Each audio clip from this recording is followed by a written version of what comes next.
Bonsoir.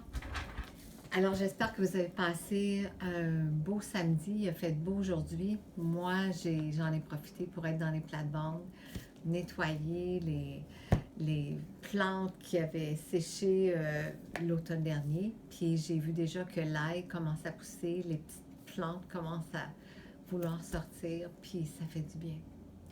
Alors, ce soir, j'ai pensé vous parler de quelque chose aussi qui fait du bien.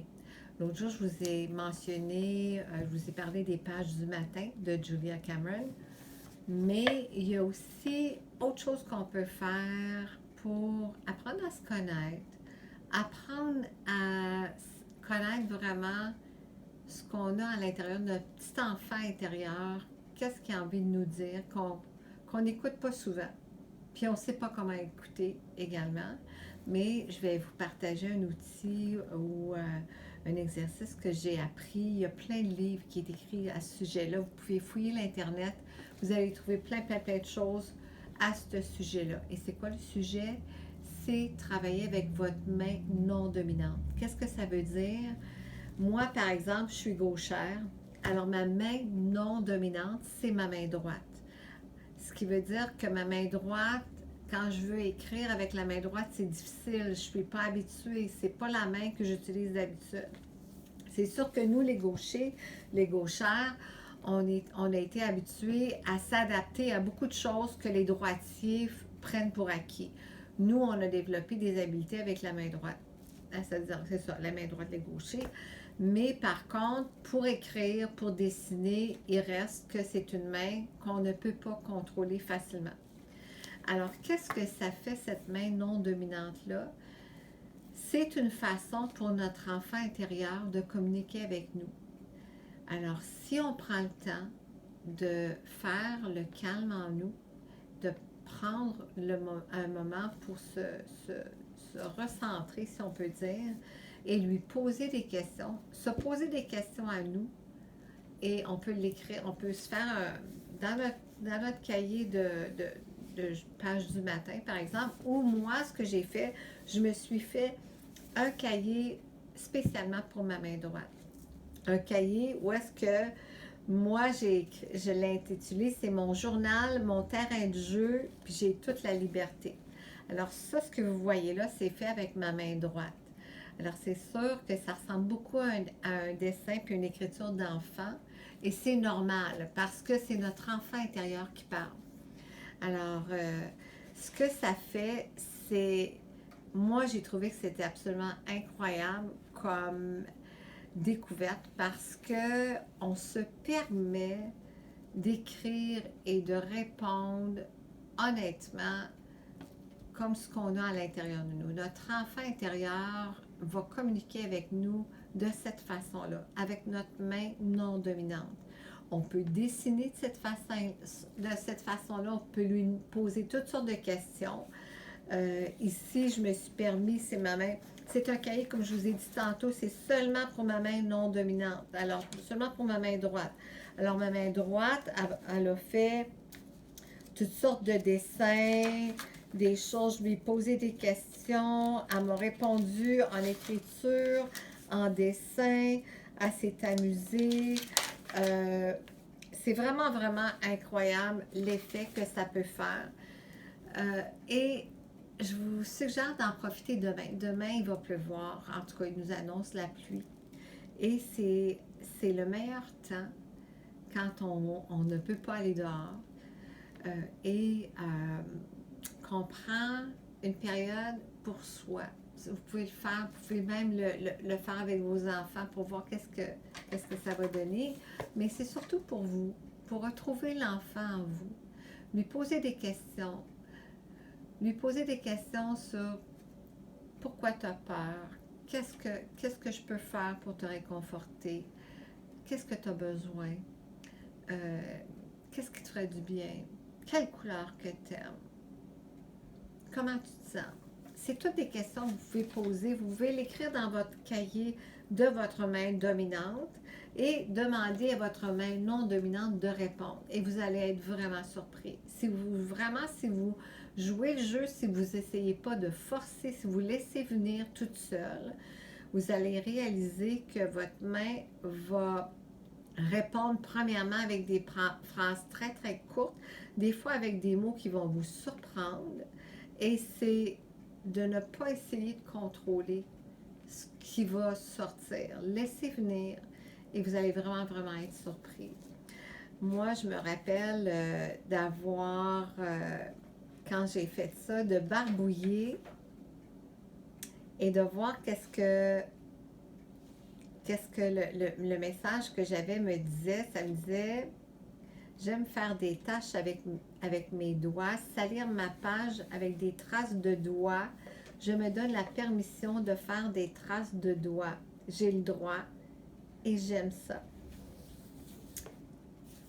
Ça a l'air un peu ridicule, mais le bonheur, moi, ça m'a fait comme revivre comme si j'étais un petit enfant. Et il y a comme un bonheur qui a remonté à un moment donné, puis je me disais, c'est ça. C'est ça que c'est quand on y touche à ça qu'on comprend la puissance de ces techniques-là. Les livres qui ont été écrits sur des exercices de la main non dominante, ils l'utilisent en art-thérapie, en psychothérapie également.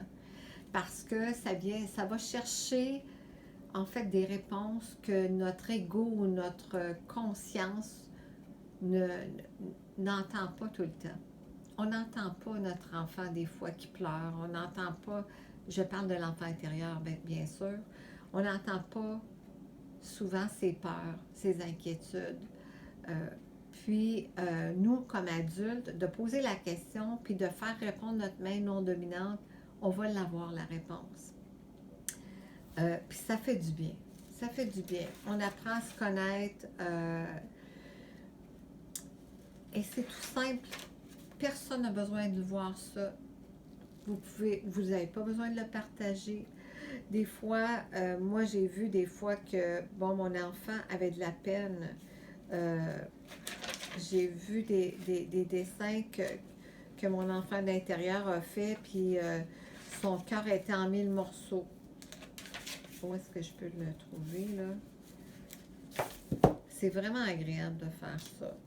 C'est un peu thérapeutique, si on peut dire. J'ai même fait ça a l'air d'un loup, mais c'est un chien. Mon enfant a dit que c'était un chien.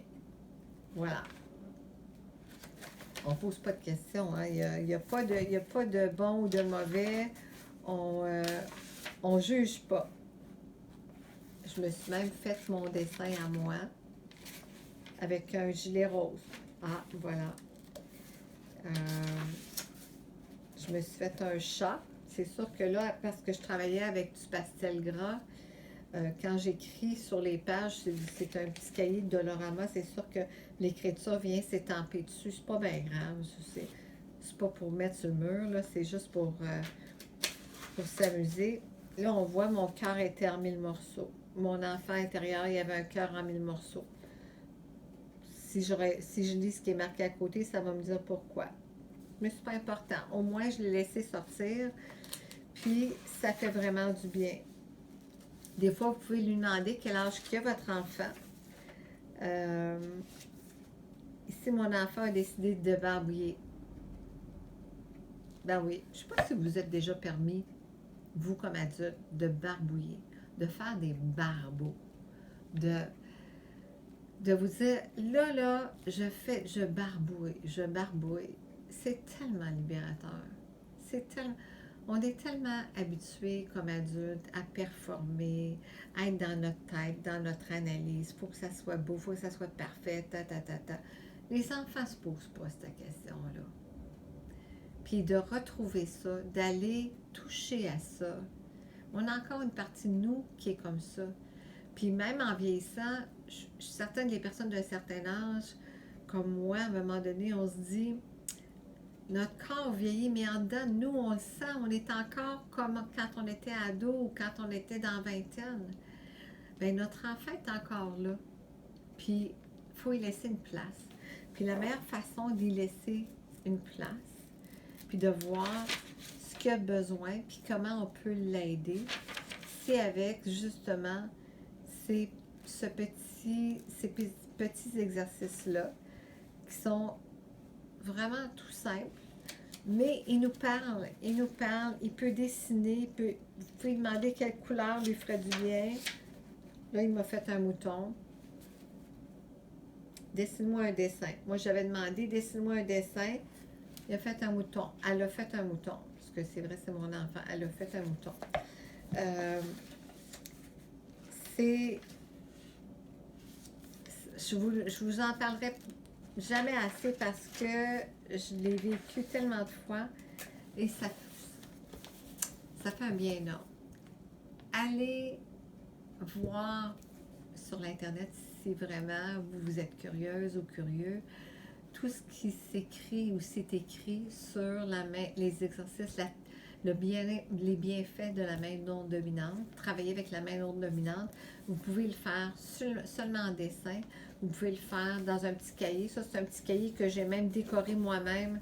C'est un petit cahier de Dolorama. Là. Ça peut être sur des feuilles recyclées, n'importe quoi. Vous n'avez pas besoin que ça soit quelque chose de fantastique là, ou de super dispendieux pour faire ça. C'est votre jardin secret à vous, à votre enfant intérieur. Et c'est aussi également, je vais même faire une parenthèse, c'est aussi un moyen extraordinaire. Ceux qui s'adonnent à la peinture, au dessin sérieusement, les artistes, souvent, on se rend compte qu'on se retient, on a peur. Quand ça fait longtemps qu'on peint tout ça, on a de la difficulté à passer à autre chose. Une façon qu'on peut vraiment passer cette étape-là, c'est de prendre son pinceau ou son crayon avec notre main non dominante. Alors là, le contrôle, il s'estompe parce qu'on ne peut pas contrôler aussi bien que notre main dominante. Ce qui fait que ça enlève du stress. On sait que ça ne sera pas parfait parce que cette main-là n'est pas habituée et ça enlève une pression puis ça nous garde dans le calme. Puis on en a besoin présentement du calme. Alors sur ce, je vous souhaite demain de découvrir votre main non dominante, de vous faire du bien. Et je vous souhaite également un super dimanche. Il va pleuvoir, c'est le temps de faire du cocooning et de jouer avec notre enfant intérieur. Bonne fin de journée aujourd'hui, puis à bientôt. Au revoir.